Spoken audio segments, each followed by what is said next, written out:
سورۃ الماعون مکی صورت ہے، 7 آیتوں پر مشتمل ہے۔ اس میں کافروں کے کچھ گھنونے، کچھ برے، کچھ گندے اعمال کا تذکرہ کیا جا رہا ہے، اور ہمیں ایک درس ہے اس سے کہ ہم نے وہ والے کام نہیں کرنے جن کی وجہ سے کافروں کی یہاں پر مذمت کی جا رہی ہے۔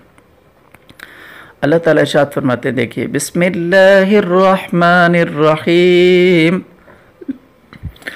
ارأیت الذی یکذب بالدین، کیا تم نے اسے دیکھا جو جزا و سزا کو جھٹلاتا ہے؟ فذلک الذی یدع الیتیم، وہی تو ہے جو یتیم کو دھکے دیتا ہے۔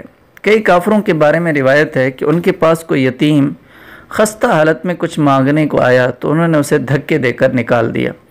یہ عمل ہر ایک کے لیے انتہائی سنگ دلی اور بڑا گناہ ہے، لیکن کافروں کا ذکر فرما کر اشارہ یہ کیا گیا کہ یہ کام اصل میں کافروں ہی کا ہے، کسی مسلمان سے اس کی توقع نہیں کی جا سکتی۔ وَلَا يَحُضُّ عَلَىٰ طَعَامِ الْمِسْكِينِ، اور مسکین کو کھانا دینے کی ترغیب نہیں دیتا، یعنی خود تو کسی غریب کی مدد کیا کرتا، دوسروں کو بھی ترغیب نہیں دیتا۔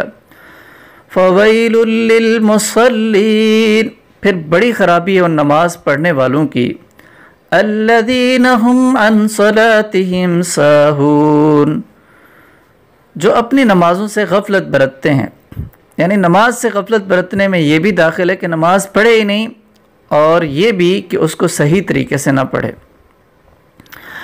الَّذِينَ هُمْ يُرَاءُونَ، جو دکھاوا کرتے ہیں، یعنی اگر پڑھتے بھی ہیں تو اللہ تعالیٰ کی رضا کی بجائے لوگوں کو دکھاوا کرنے کے لیے پڑھتے ہیں۔ اصل میں تو یہ کام منافقوں کا تھا، اگرچہ مکہ مکرمہ میں جہاں یہ صورت نازل ہوئی منافق موجود نہ ہوں، لیکن چونکہ قرآن کریم عام احکام بیان فرماتا ہے اور آئندہ ایسے منافق پیدا ہونے والے تھے، اس لیے ان گناہوں کا ذکر فرمایا گیا۔ واللہ اعلم۔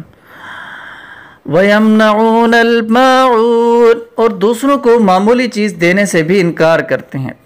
معمولی چیز قرآن کریم کے لفظ معون کا ترجمہ کیا گیا، اسی لفظ کے نام پر سورت کا نام معون ہے۔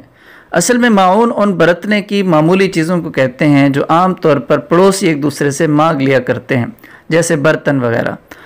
پھر ہر قسم کی معمولی چیز کو بھی معون کہتے ہیں۔ حضرت علی رضی اللہ تعالیٰ عنہ اور کئی صحابہ رضی اللہ تعالیٰ عنہم سے منقول ہے کہ انہوں نے اس کی تفسیر زکوٰۃ سے کی ہے، کیونکہ وہ بھی انسان کی دولت کا معمولی حصہ 40واں ہوتا ہے۔ اور عبداللہ ابن مسعود رضی اللہ تعالیٰ عنہ نے اس کی تفسیر یہی فرمائی ہے کہ کوئی پڑوسی دوسرے سے کوئی برتنے کی چیز مانگے تو انسان اسے منع کر دے تو اس کی یہاں مذمت کی گئی ہے۔ اللہ تعالیٰ نے ہمارا سسٹم اس طرح کا بنایا ہے کہ ہم ایک دوسرے سے کی چیزوں سے استفادہ کر کے دنیا کی زندگی کو گزار کر جاتے ہیں۔ آج چونکہ ہم اس آیت پر عمل نہیں کرتے تو اس کا نقصان کیا ہے کہ ہر بندے کو اپنی چھوٹی سے لے کر بڑی ہر ضرورت کی چیز کو خود پرچیز کرنا پڑتا ہے، جس کی وجہ سے جو ہمارے اخراجات جو ہے وہ تھوڑی انکم پر پورے ہو سکتے تھے، آج وہ تھوڑی انکم پر پورے نہیں ہوتے، اور آج ہم رات دن کمانے میں لگے ہوئے ہیں تاکہ ہمارے روز کی جو ضروریات ہیں وہ پوری ہو سکیں۔ کاش اگر ہم اس آیت پر ایمان رکھتے اور اس پر عمل کرتے تو آج شاید ہم تھوڑی انکم میں بہت اچھی زندگی گزار رہے ہوتے، اور ایک دوسرے کی جو چیزیں ہیں اس سے استفادہ کر رہے ہوتے اور اچھے انداز سے اس کو استعمال کر رہے ہوتے۔ اللہ تعالیٰ ہمیں سمجھ عطا فرمائے، اور اللہ تعالیٰ قرآن کریم پر صحیح چلنے کی توفیق عطا فرمائے۔ آگے ہم سورۃ الکوثر کی طرف بڑھتے ہیں۔